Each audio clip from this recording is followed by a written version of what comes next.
Hello, నేను మీ CS రావు. విచిత్రంగా ఈసారి జరగబోయేటువంటి ఎన్నికల్లో ప్రేమ అనేది ప్రధాన అస్త్రంగా మారబోతుంది. ప్రేమ పంచుతూ ఉంటే విద్వేషాలను రెచ్చగొడుతున్నారు, దేశాన్ని పంచుతూ ఉంది బీజేపీ అనేటువంటి కామెంట్ ఇప్పుడు రాహుల్ గాంధీ చేస్తున్నారు. కాదు దక్షిణ భారతదేశంలో నాకు ప్రేమ పంచుతున్నారు అక్కడ ఉండేటువంటి ప్రజలు అని చెప్పి మోడీ చెప్తూ ఉన్నారు. సో రాబోయేటువంటి రోజుల్లో ఈ ప్రేమ వ్యవహారం లోక్సభ ఎన్నికల్లో ఏ మేరకు పనిచేసేటువంటి అవకాశం ఉంది, అసలు దీన్ని ఇప్పుడు ఎందుకు ఎలివేట్ చేయాల్సి వస్తుంది? అటు రాహుల్ గాంధీ, ఇటు నరేంద్ర మోడీ ఇద్దరు కూడా పోటీపడి ఎలివేట్ చేస్తున్నారు. పనిలో పనిగా అయోధ్య రాముని కూడా తీసుకొచ్చారు. అయోధ్య రామ మందిరం ప్రారంభోత్సవానికి, అక్కడ ప్రాణప్రతిష్ఠ కార్యక్రమానికి అమిత్ షా అలాగే అందరూ లీడర్లు వచ్చారు. కానీ ఒక అద్వానీని మాత్రం కాదన్నారు. కానీ అమితాబ్ బచ్చన్ని, ఐశ్వర్యరాయని మాత్రం పిలిచారు. ఇదేంటి అంటూ రాహుల్ గాంధీ ఇప్పుడు టార్గెట్ చేస్తున్నారు నరేంద్ర మోడీని.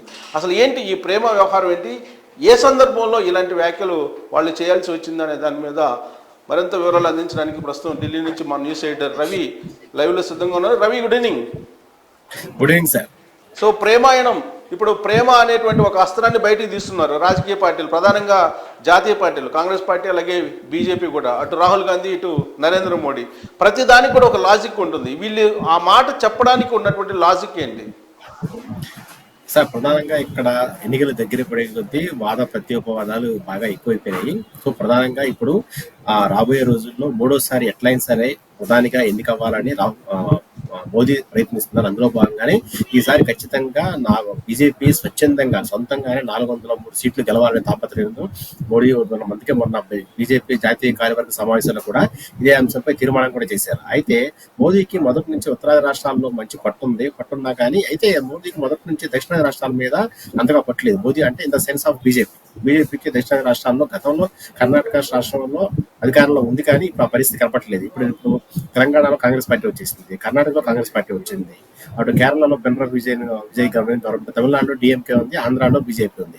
సో బీజేపీ ప్రస్తుతానికి ఆంధ్రాలో వైసీపీ ప్రభుత్వం ఉంది. వైసీపీ ప్రభుత్వం బీజేపీకి ప్రోగా ఉన్నా రేపొద్దు ఎన్నికల తర్వాత ఇక్కడ భారతీయ జనతా పార్టీకి సంస్థాగతంగా మద్దతు ఇచ్చే వాళ్ళ సంఖ్య దాదాపుగా తగ్గిపోతుంది. సో ఈ నేపథ్యంలో దక్షిణాది రాష్ట్రాల్లో బలం పెంచుకోవాలన్న మోదీ అనుకుంటున్నారు. అందుకే ఏ చిన్న కార్యక్రమాన్నైనా దక్షిణాది రాష్ట్రాలకి సంబంధం ఉండేలాగా, లింక్ ఉండేలాగా, ఆ ఓట్లన్నీ తనకి గంపగొత్తగా పడేలాగా అని ప్లాన్ చేస్తున్నారు. అందులో భాగంగానే మొన్న ఒక్క కర్పూరి ఠాకూర్ మినహాయిస్తే మిగతా పద్మవిభూషణ్ అవార్డులు, పద్మశ్రీ అవార్డులు, పద్మభూషణ్ అవార్డులు అన్ని దక్షిణాది వాళ్ళకి ఇచ్చారు. చిరంజీవికి ఇవ్వడం కానీ, వెంకయ్యనాయుడికి ఇవ్వడం కానీ, ఇలా స్వామినాథన్కి ఇవ్వడం కానీ, తమిళనాడు చెందిన స్వామినాథన్కి ఇవ్వడం కానీ మొత్తం దక్షిణాది రాష్ట్రాలపైన జరుగుతుంది. అదిగాక నిన్న కార్యవర్గ సమావేశంలో కూడా మోదీ ప్రధానంగా ఒక మాట అన్నారు. ఏంటంటే దక్షిణాది రాష్ట్రాల్లో నాకు ఆదరణ బాగా పెరుగుతుంది, వాళ్ళ ఆదరణ చూసి, వాళ్ళ ప్రేమ చూసి నాకు ఉత్తేజం పొందుతుంది అని అన్నారు. అంటే రీసెంట్ గా రామ్లల్లా విగ్రహ ప్రారంభోత్సవానికంటే ముందు మోదీ తమిళనాడులోని శ్రీరంగం, రామేశ్వరం సందర్శించారు. రామేశ్వరంలో ప్రత్యేక పూజలు చేశారు. అన్ని బావుల్లోనూ ఆయన స్నానాలు కూడా ఆచరించారు. అప్పుడు ఆ విజువల్స్ కూడా మనం చూసాము, చాలా వైరల్ అయింది. ఆయన కొంచెం కండువా కప్పుకొని, అలాగే వెనకాల ఉన్న ఎన్ఎస్సీ గార్డ్స్ కూడా సంప్రదాయ దుస్తుల్లో కూడా మొత్తం ఆయన రక్షణ గానించారు. ఈ నేపథ్యంలో దక్షిణాది భారతదేశంలో ఉన్న సీట్లని ఈ వైనాట్ 403 అనే కాన్సెప్ట్ వర్కౌట్ అవ్వాలంటే దక్షిణాది రాష్ట్రాల్లో ఖచ్చితంగా పాగా వేయాల్సిందే. సో ప్రాంతీయ పార్టీలతో ముందుకెళ్తే ఓకే, ముందుకు వెళ్ళకపోయిన దక్షిణాది రాష్ట్రాల్లో పాగా వేయాలన్న మోదీ ప్లాన్. అందుకోసమే దక్షిణాది రాష్ట్రాలపై బీజేపీకి ఎంతో ప్రేమ ఉన్నట్టు వాళ్ళు ప్రేమ చూపిస్తున్నారని ఇలా ఈ విధంగా దక్షిణాది రాష్ట్రాల ప్రజలకి, ఆ ప్రాంత నాయకుల దగ్గర ప్రయత్నం చేస్తున్నారు మోదీ. అయితే ఇదే అంశాన్ని ఫస్ట్ నుంచి కూడా రవి జాతీయవాదాన్ని చాలా బలంగా వినిపిస్తూ ఉంటారు బీజేపీకి సంబంధించిన లీడర్లు, ప్రత్యేకించి నరేంద్ర మోడీ.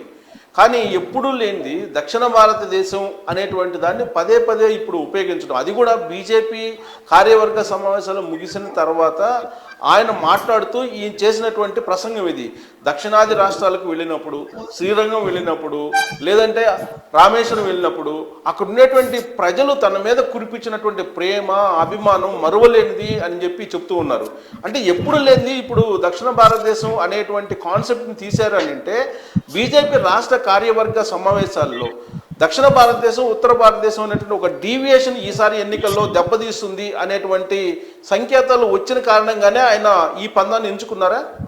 అయితే అవునని చెప్పాలండి. ఎందుకంటే దక్షిణాది రాష్ట్రాలకి బీజేపీ గత 10 సంవత్సరాల్లో చేసింది ఏం లేదు. ఒక పెద్ద మెట్రో ప్రాజెక్ట్ కానీ, ఒక రైల్వే ప్రాజెక్ట్ కానీ, ఏపీకి ప్రత్యేక హోదా కానీ, అట్లాగే పోలవరంకి, కాళేశ్వరంకి జాతీయ హోదా ప్రాజెక్ట్ కానీ, రైల్వే సపరేట్ గా ఏ రాష్ట్రానికి ప్రత్యేకంగా ఇవ్వలేదు. ఎందుకంటే ఇవ్వలేదంటే వాళ్ళకి మొదటి నుంచి దక్షిణాది రాష్ట్రాలపైన అంత ప్రభావం లేదు, అక్కడ మనకు పార్టీ కూడా లేదు కాబట్టి పెద్దగా ఇవ్వాల్సిన అవసరం లేదు. అందుకని అప్పుడు జాతీయవాదం. ఇప్పుడు ఎన్నికలు వస్తున్నాయి కాబట్టి ఇప్పుడు జాతీయవాదం అడకెక్కింది. జాతీయవాదం వెళ్తే ఇప్పుడు ఉన్న పరిస్థితుల్లో వాళ్ళకి వచ్చే సీట్లు కూడా రావు. అందుకని జాతీయవాదాన్ని పక్కన పెట్టేసి కేవలం ఎన్నికల ఎజెండాగా ఈ దక్షిణ భారతదేశం అనే కాన్సెప్ట్ తీసుకున్నారు. ఇక్కడ నాకు చాలా ప్రేమ చూపిస్తున్నారు అని చెప్తున్నారు. దీని ద్వారా రాబోయే రోజుల్లో తనపై నమ్మకాన్ని ఉంచండి, నేను మిమ్మల్ని గెలిపిస్తాను అని చెప్పే ప్రయత్నం చేస్తారు. సో 10 సంవత్సరాల్లో చేయలేనిది రాబోయే 3 ఏళ్ళలో చేస్తారని నమ్మలేదు. కానీ ఎన్నికల ముందు ఇలాంటి ప్లాన్స్ తో ఏ రాజకీయ పార్టీ అయినా ముందుకు రావడం సర్వసాధారణం. ఇలాంటి ప్లాన్స్ తో ఆరితేరిన మోదీ అయితే ఇలాంటి విషయాల్లో ఇంకా చాలా పర్ఫెక్ట్ గా ముందుకు వస్తారు. ఎందుకంటే ఆయన ఏం ఒకటి బీజేపీ అక్కడ బీజేపీ వాళ్ళు ఇచ్చినటువంటి ఇన్పుట్స్ ని బేస్ చేసుకొని ఇలాంటి వ్యాఖ్యలు చేశారు అనుకోవాలా, లేదంటే భారత న్యాయయాత్రలో ఉన్నటువంటి రాహుల్ గాంధీ ప్రేమను పంచుతుంటే విద్వేషాన్ని పెంచుతున్నారు అని చెప్పి బీజేపీ మీద టార్గెట్ చేసి ఆయన మాట్లాడారు. దాన్ని ఉద్దేశించి ఈ ప్రేమాయణం ఈ అంశాలను బయటకు తీసుకొచ్చారా? ఈ ప్రేమ అంటే రాహుల్ గాంధీ నిన్న అన్నారండి, మొన్న సభలో మాట్లాడుతూ దేశం మొత్తం ఒకటే అనే కాన్సెప్ట్ తో కాంగ్రెస్ పార్టీ ముందుకెళ్తుంటే మోదీ మాత్రం అందరికీ విద్వేషాన్ని పంచుతున్నారు, కానీ మాకు విద్వేషం పంచే ఉద్దేశం లేదు, మా ఉద్దేశం ప్రధానంగా అందరికీ ప్రేమను పంచడమే అని అన్నారు. అంటే ఆయన దానికి సందర్భంగా చెప్పిన వాక్యం కూడా ఏంటంటే, రామ్లల్లా ప్రారంభోత్సవానికి అసలు రథయాత్రకు ఆద్యుడైన అద్వానిని పక్కన పెట్టేసి అమితాబ్ బచ్చన్ ని, అభిషేక్ బచ్చన్ ని, ఆయన కోడల్ని ఐశ్వర్యరాయని పిలిచారు. సో వాళ్ళకన్నా అద్వాని ఎందుకు తక్కువయ్యాడు? ఇంకా అలాంటి వాళ్ళు ఇంకా చాలా మంది ఉన్నారు. వాళ్ళందరినీ పక్కన పెట్టి కేవలం గ్లామర్ కోసం ప్రతి వంశాన్ని ఎన్నికలు ముడిపెట్టుకుని చేశారని రాహుల్ గాంధీ విమర్శించారు. సో రాహుల్ గాంధీ విమర్శల్లో అది కాక రీసెంట్ గా ఎక్కడైతే జోడో యాత్ర జరిగిన ప్రతి చోట బీజేపీ దాదాపుగా ఓడిపోయిన పరిస్థితి వచ్చింది. తెలంగాణ పోయింది, కర్ణాటక పోయింది. సో రాబోయే రోజుల్లో ఎక్కడైతే ఈ దక్షిణాది ప్రాంతంలో కాంగ్రెస్ పార్టీ బలంగా ఉంది, ప్లస్ జోడో యాత్ర రాహుల్ గాంధీ కూడా ప్రత్యేకంగా ఈ దక్షిణాది ప్రాంతాలపై దృష్టి కేంద్రీకరించడంతో ఇప్పుడు దానికి దిద్దుబాటు చర్యలు చేపట్టింది బీజేపీ. అందుకే దక్షిణాది రాష్ట్రాల ప్రజలు వాళ్ళు నాపై అద్భుతంగా ప్రేమ చూపిస్తున్నారని, సో దాన్ని ద్వేషాలు తెచ్చుకోవడం రాలేదంటే ప్రేమ కోసం వచ్చారని మోదీ ఇలా చెప్పే ప్రయత్నం చేస్తున్నారు. ఓవరాల్ గా వాళ్ళ కాన్సెప్ట్ ఏంటంటే వచ్చే ఎన్నికల నాటికి దక్షిణాది రాష్ట్రాలపై ప్రభావం చూపించడం. అంటే మొత్తం గంపగొత్తుగా ఓట్లు గెలిచినా గెలవకపోయినా ప్రాంతీయ పార్టీలతో ఉన్నంత వరకు సర్దుబాటు చేసుకుంటారు. ప్రాంతీయ పార్టీలతో సర్దుబాటు లేనప్పుడు మాక్సిమం అక్కడ ఓట్లు సంపాదించాలని ట్రై చేస్తారు. అయితే సానుభూతి పెంచుకునే క్రమంలో తమ ఓట్ షేర్ కూడా పెంచుకోవాలనుకుంటారు. ఎందుకంటే ప్రతిసారి వీళ్ళ మీద డిపెండ్ అయ్యే పరిస్థితి బీజేపీకి ముందు ఉండకూడదనే ప్లాన్ లో ఉన్నారు. అందుకని జగన్ 170 వైనాట్ 175 అన్నట్టు వీళ్ళు కూడా వైనాట్ 403 అంటారు. లెక్క ప్రకారం అసలు లోక్సభలో ఒక ప్రధానమంత్రి అవ్వడానికి కావాల్సిన 372 సీట్లు అది ప్రస్తుతం సొంతంగానే ఉన్నాయి. కానీ నెక్స్ట్ కూడా అలాగే రావాలని, ఈసారి సీట్లు మరిన్ని పెంచాలనే ప్లాన్ లో ఉన్నారు. అందుకే భాగంగా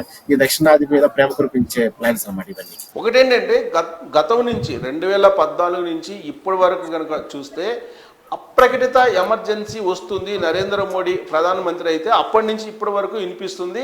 అప్పట్లో అద్వానీ అన్నారు, పార్లమెంటరీ బోర్డు సమావేశంలో ప్రధానమంత్రి అభ్యర్థిగా నరేంద్ర మోడీని ఎంపిక చేసినప్పుడు 2014లో అప్రకటిత ఎమర్జెన్సీ వస్తుందని చెప్పి పార్లమెంటరీ బోర్డు నుంచి బాయ్కట్ చేసి వెళ్ళిపోయారు అద్వానీ. సో దాని పర్యవసానంగానే అద్వానీ మీద ఒక రకంగా ఆయన్ని పక్కన పెట్టి చాలా వ్యూహాత్మకంగా చేశాడు నరేంద్ర మోడీ అనేది ఒకటి వినిపిస్తుంది.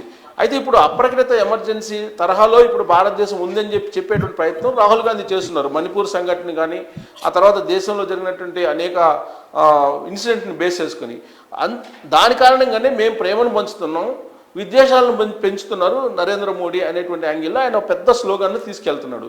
రాబోయేటువంటి ఎన్నికల్లో ఈ రెండే ప్రధానమైనటువంటి అస్త్రాలుగా మారబోతున్నాయా రాజకీయ పార్టీలకి? రాజకీయ పార్టీలకైతే ఈ రెండు పార్టీలకి ప్రధానంగా ఈ రెండే ప్రధాన అస్త్రాలుగా మారబోతున్నాయండి. సో మోదీ చేసిన విద్వేషం, మోదీ నింపిన విద్వేషం అనే కాన్సెప్ట్ తో వచ్చే ఎన్నికల్లో మోదీకి ఉన్న చరిష్మాను తగ్గించే ప్రయత్నం చేయడానికి ఎంత కుదిరితే అంత కుదురుతుంది. మణిపూర్ అల్లర్లు కానివ్వండి, ప్లస్ ఆ ఉత్తరప్రదేశ్ లో జరిగిన ఒక రేప్ సంఘటన, ప్లస్ ఇలాంటివన్నీ చాలా ఉన్నాయి. ఇంకా వీటన్నిటిని కాంగ్రెస్ మొదటి నుంచి ఖండిస్తున్నది. అవన్నీ బీజేపీ వాటిని పెద్దగా పట్టించుకోవట్లేదు. మణిపూర్ అల్లర్లు అయితే ఇప్పటికీ బీజేపీకి ఒక మాయన మచ్చలా ఉంది. అయినా కూడా వాళ్ళు ఇంతవరకు దాని మీద ఎలాంటి విచారణ చేపట్టలేదు, ఎలాంటి చర్యలు తీసుకోలేదు.